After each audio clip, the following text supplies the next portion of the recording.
to the Naked Podcast from the BBC. I'm Kat. I've often taken my quest for the naked truth quite literally as a radio broadcaster. Dad, can you die from Huntington's?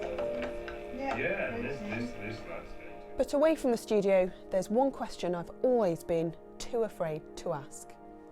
Am I going to die from the same disease that killed my mum? It's 10 years since my mum Jeanette died from Huntington's disease. She was 54 years old.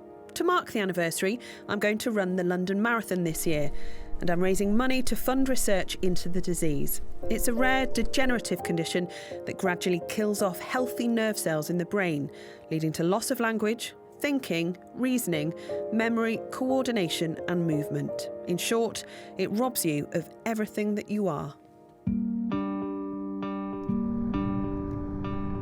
I'm on my way to interview somebody who knows a lot about what it's like to live with somebody with Huntington's disease and watch them decline and then die. I'm feeling quite nervous because I don't want them to get upset. I'm worried that I might get upset. That person is my dad. Mum never liked having her photograph taken, but You've got a good few photos there, I think. I have. I've managed to capture it some, yeah. I'm just a few years younger than my mum was when she was diagnosed.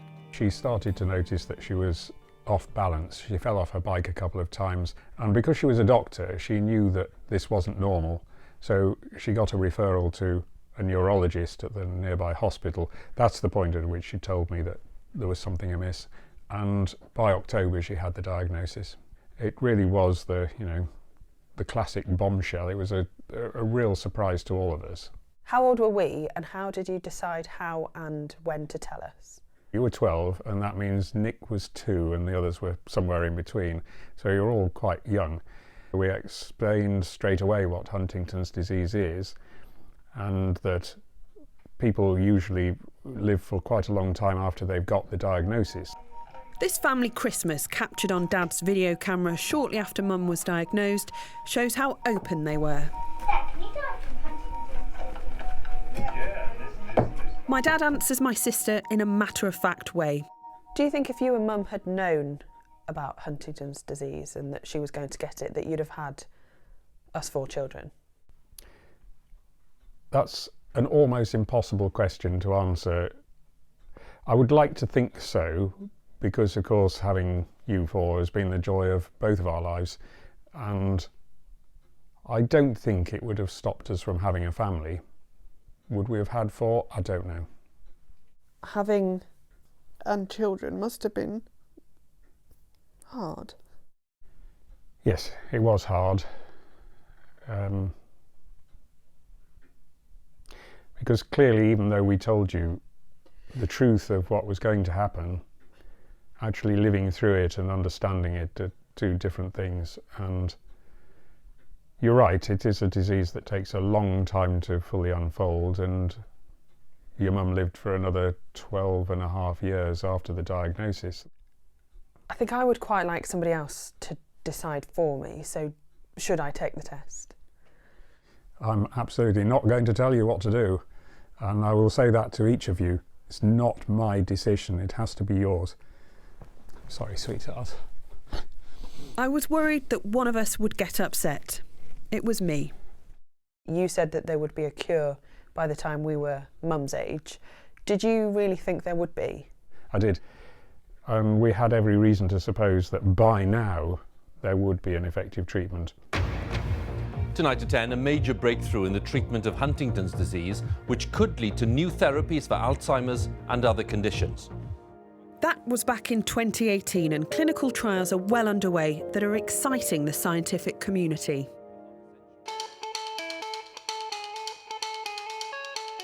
For the past few months, I've been training for the London Marathon. It's to mark the 10th anniversary of Mum's death. I'm raising money for research and trying to raise awareness of the disease.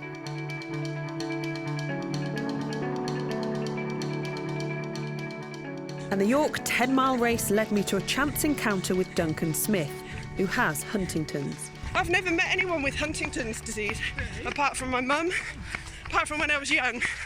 Because your dad my dad had it. And his dad had it. So far, the rest of my family, my auntie, my dad's sister, doesn't have it. She's safe.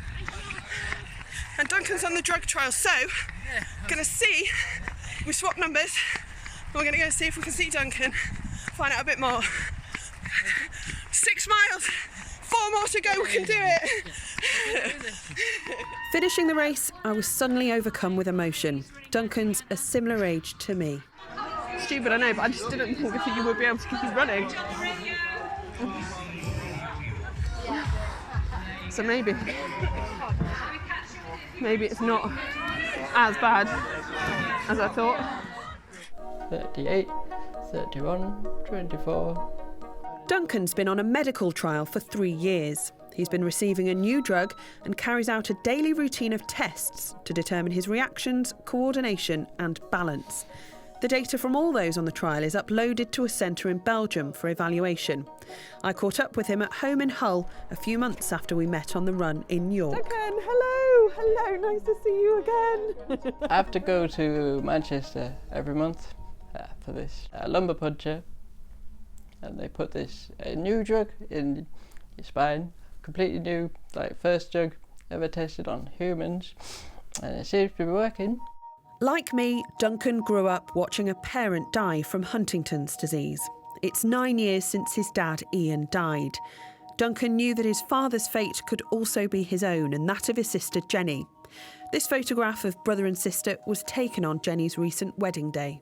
I had all the symptoms, so it's just clarity, really. You strike me as being very positive now. How do you do that?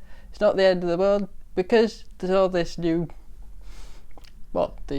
research into HD. What do you think? Should I have the test? Yes. What if you've not got it? Then you can carry on that, but if you've got it, then yeah. There's a choice now. Thank you. Check.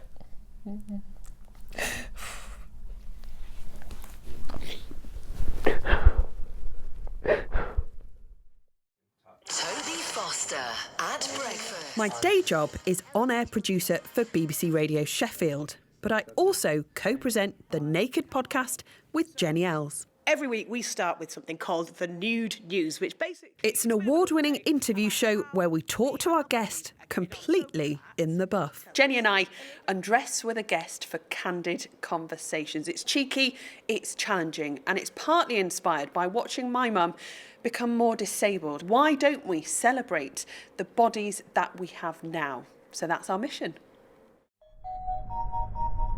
So we're on our way to Swindon to meet somebody who has experience of Huntington's disease and who might be able to help me make the decision about whether or not to have the test. I know all too well what Kelly Terranova is going through. She's losing her mum just like I was. It's a horrible thing to see someone you love disappearing in front of your eyes. And like me, Kelly knew that could be her fate too. Even though it's 50-50 and it's a flip of a coin, I think my brain just was like, prepare for the worst my whole life.